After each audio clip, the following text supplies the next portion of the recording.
माता के 9 रूपों के विवरणी आपको बताने का संकल्प लिया है अपना संवाद। नमस्कार, मेरा नाम सुजीत है और आप देख रहे हैं धर्म संवाद। पहले की तरह आज फिर अशोक पांडे जी हैं, सती सहोदर पर पौत्र, ज्योतिषाचार्य, कुंडली विशेषज्ञ एवं साथ में वास्तु विशेषज्ञ आज फिर से आपके साथ हैं। और आज आगे के जो आज चौथा है, आज माता के चौथे रूप के बारे में जानते हैं विस्तार पूर्वक। क्या उनके रूप होने वाले हैं, क्या उन्हें अच्छा लगता है, क्या उनके कथाएं हैं और किन चीज़ों से वो प्रसन्न होती हैं। आइए स्वागत करते हैं अशोक जी का। स्वागत है सर अपना संवाद में आपका। नमस्कार, जय माता दी। तमाम श्रद्धालुओं को माँ दुर्गा के इस शुभ अवसर पर हम सभी जिस प्रकार से श्री ने बताया कि माता के अलग अलग जो 9 रूप है माता का, उसी क्रम में आज हम लोग चौथे रूप अर्थात माँ कुष्मांडा, प्रथम शैलपुत्री च द्वितीय ब्रह्मचारिणी तृतीयम चंद्र घंटेति कुष्मान चतुर्थकम पंचम स्कंदमाती षष्ठम कात्यायनी सप्तम कालरात्रि महागौरी चाष्टमम नवम सिद्धात्री च अर्थात आदि शक्ति माँ दुर्गा का। जैसा कि हम जानते हैं कि ये शारदीय नवरात्र के चौथे दिन माता आदि शक्ति माँ दुर्गा का चौथा रूप कुष्मांडा। कुष्मांडा का मतलब होता है कि ये चौथा रूप जो माता का है, जब सारी सृष्टि बनने से पहले, जब जीवन अंधकारमय था, उस समय सृष्टि का उत्पत्ति नहीं हो पाया था, उसी टाइम माता ने जो पूरा अंधकारमय था, कोई सृष्टि का निर्माण नहीं था, उसी समय माता ने अपने निर्माण से मतलब अंड अर्थात ब्रह्मांड का निर्माण किया। और ब्रह्मांड का निर्माण करने के बाद उसके जीवन को, चूँकि मनुष्य का जीवन आगे बढ़ा, चूँकि ब्रह्मांड नहीं रहता, सृष्टि नहीं रहता, तो आज ये कैसे चल पाता। तो इसलिए माता ने ब्रह्मांड के स्वरूप को सृष्टि किया, एक मान्यता के हिसाब से। दूसरी मान्यता के हिसाब से चूँकि ब्रह्मांड माता ने अपने उदर से अर्थात पेट से कुष्मांडा का निर्माण कराया और सृष्टि का उत्पत्ति किया, इसीलिए इस माता का नाम चौथे रूप आदि शक्ति माता के दुर्गा चौथे रूप का नाम कुष्मांडा पड़ा।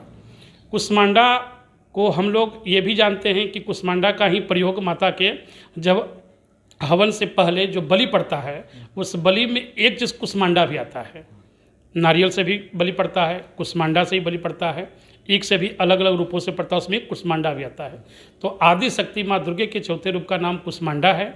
और कुष्मांडा की पूजा से ये बात हमेशा याद रखेंगे श्रद्धालु कि माता का जो चौथा रूप है, खास करके उनके लिए जिनके परिवार में रोग व्याधि से लोग पीड़ित हैं, बहुत कष्ट में हैं, तो ऐसा मानता है कि माँ कुष्मांडा के पूजा से, माँ के चौथे रूप के पूजा से उनका रोग व्याधि अर्थात रोग कष्ट, उनके जीवन में जो दुख पड़ा हुआ है, उनके दुख का नाश करने वाली ये माता कुष्मांडा है।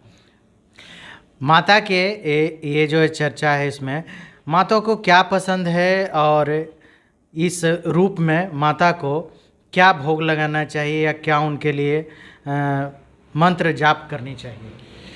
माता का जो चौथे रूप माता हैं, ये सिंह पर, ये भी इनका वाहन सिंह है। और ख़ास करके जो हम भोग बताए थे कि प्रायः प्रतिदिन की अपेक्षा फल फूल लगाते हैं। उसके अलावा इसमें विशेष एक दिन है कि माता कुष्मांडा को मालपुआ विशेष रूप से पसंद है, इसलिए प्रयास किया जाए कि मालपुआ का भोग अवश्य लगावें।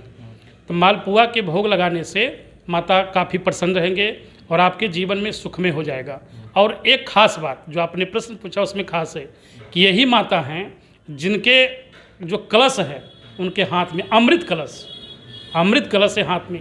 जैसा कि हम लोग जानते हैं कि मोक्ष प्राप्ति के लिए जो कष्ट में उनको अमृत का प्रदान किया जाता है, तो ये अमृत का मान के चलिए कि माता कुष्मांडा के पास ही इनकी शक्ति जो है, अमृत इनके पास है। तो माता के आशीर्वाद से आपका जीवन सुखमय हो, रोग व्याधि से दूर रखें, इसलिए माता को विशेष पूजा अर्चना करें। तो उनके लिए सवाल वहीं रह गया कि क्या उनके लिए विशेष पूजा क्या अच्छा लगता है, या क्या जो नैवेद्य होता है किस प्रकार चढ़ाए, फल फूल क्या होने चाहिए। हाँ, फल फूल में बताए थे कि अनार, पंचमेवा, बेदाना अनार हो गया, सेव, संतरा, 5 तरह के फल कम से कम प्रयास करें। बाकी जो हो सके क्या अपने क्या विशेष तरह के कोई वस्त्र भी धारण करने की है? बिल्कुल, वस्त्र में जो है माता को चुनरी विशेष रूप से पसंद है।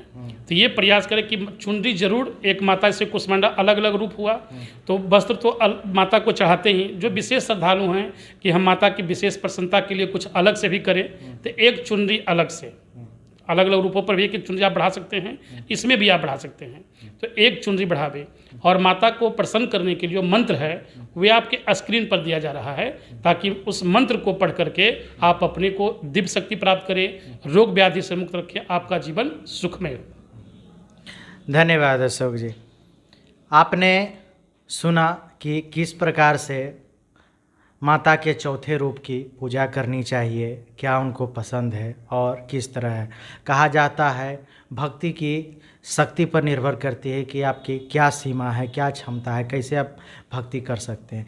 यह एक नियमावली है, इसे आप जितना चाहें उतना जो है कि अपने शक्ति अनुसार कर सकते हैं, इसमें किसी भी प्रकार का बंधन नहीं है। आगे माता के 5वें रूप के बारे में भी जानेंगे, 5वें, 6ठे, 7वें, 8वें, 9वें रूप के बारे में जानेंगे। अभी आज तक के लिए धर्म संवाद में इतना ही। जय माता दी। जय माता दी।